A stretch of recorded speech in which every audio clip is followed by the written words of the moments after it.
Okay, so we are recording. So we'll talk about what's going on with Raw, SmackDown, and going into Clash of Champions, where every title will be defended except the United States title. I think that got pushed on. I think it might have been pushed over, or was it just the? No, the King of the Ring match got pushed, which kind of sucks. I mean, you work hard to get onto a pay-per-view, and your King of the Ring match is now going to be on Raw. But anyways, we'll go with some of my favorite 5 things that happened so far this week. It's going to be kind of tough to do because Raw was really good and SmackDown had The Undertaker. So, I think I will begin with the multi-layer story they did with Raw. I like how they've got Seth Rollins, Braun Strowman, tag champs, going one-on-one for Universal title. They have a run-in with the club. Fine with that. But since Strowman and Rollins are taking on Ziggler and Rude, they walk back to the, hey, club, I think we got some common enemies. What do you say? Okay. And after the opening segment, a beaten down AJ Styles took on Cedric Alexander. The club attacked Alexander, which then made the Viking Raiders come down. I was like, here we go. This is a good way to end Raw. You get, the OC and the Viking Raiders. They've got a storyline stretching back a little bit. Good with that. Really good with that.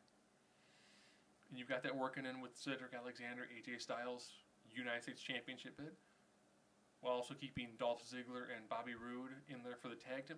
I mean, that had pretty much every single belt that was on Raw in a nice, coherent segment that worked throughout the entire show and had callbacks to previous weeks. It was good. It's very good. So, number 4. Man, that King of the Ring is just awesome. I'd probably say number 4 for me is going to first be the Triple Threat, because Corbin in a Triple Threat works effectively one way. Face hits their big finisher, and then Corbin sneaks in and gets the pinfall. Love it. It's great. He's gotten rid of the vest. Now he's in a tank top. His moveset works beautiful. He works so great with smaller guys. It's going to be absolutely brilliant to watch him take on Chad Gable. Number 3. The really solid luchador match that we had with Grand Metalik and Rey Mysterio, where I thought Rey Mysterio became shorter by a couple inches.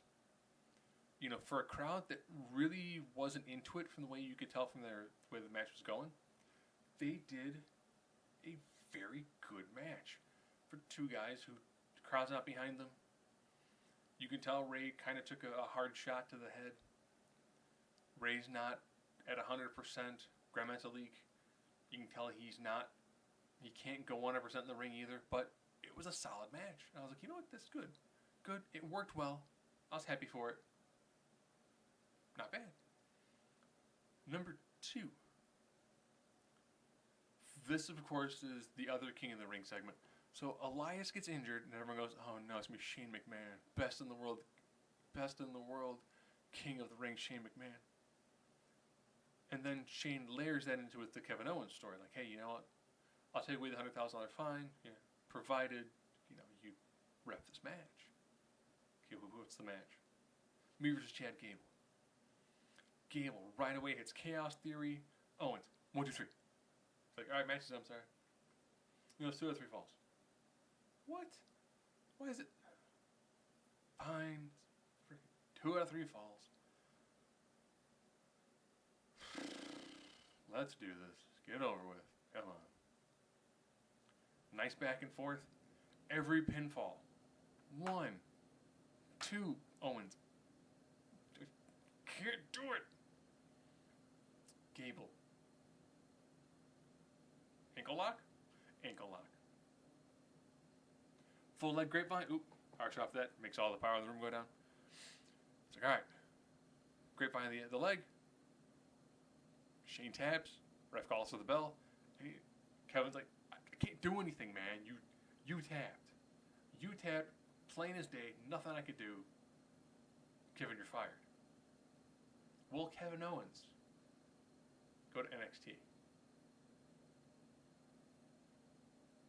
Would not mind that. Would not mind that at all. You know, put him there for a while, then have him make his way back. Maybe like Survivor Series to be on Team Raw to defeat Team SmackDown.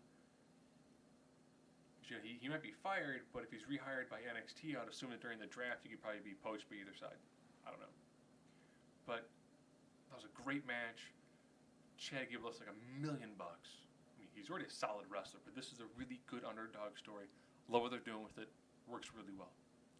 So, of course, top thing, it has to be our incoming 2-woman power trip.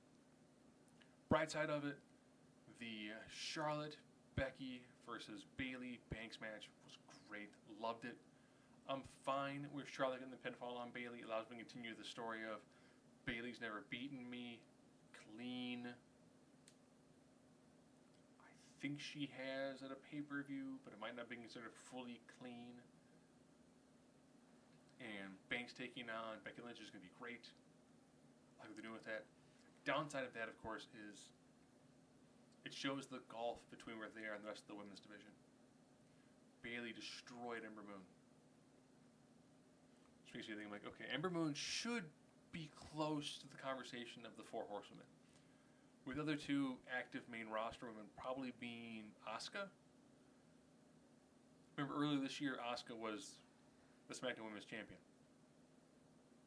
She defended against Becky Lynch. Successfully. And then did nothing. And now it's barely on TV. Kairi Sane, if they used her well, oh, such a great babyface fire would be fantastic in a match with, you know, effectively heel Bayley or heel Banks. Ooh, pure babyface Kairi Sane versus Sasha Banks in full boss mode. That would be brilliant. So, Clash of Champions should be decent. I'm looking forward to see who the Fiend goes after. Still can't say he didn't go after either Austin or Taker, but that's fine. I do think he won't go after the title. I could picture him going after the loser of that match. Then you can have Seth Rollins playing AJ Styles, and then the winner of that can go on and do the Survivor Series bit. And then if they want to do something with the Fiend, you've got TLC, which could be a brilliant way to bring the Fiend in. Survivor Series would be an odd spot for the Fiend. Do you put the Unstoppable Killing Machine on your Survivor Series team? Would he just attack your own team? I don't know. Don't quite know. And that's pretty awesome in the world of wrestling when you're kind of not fully certain as exactly what someone's going to do.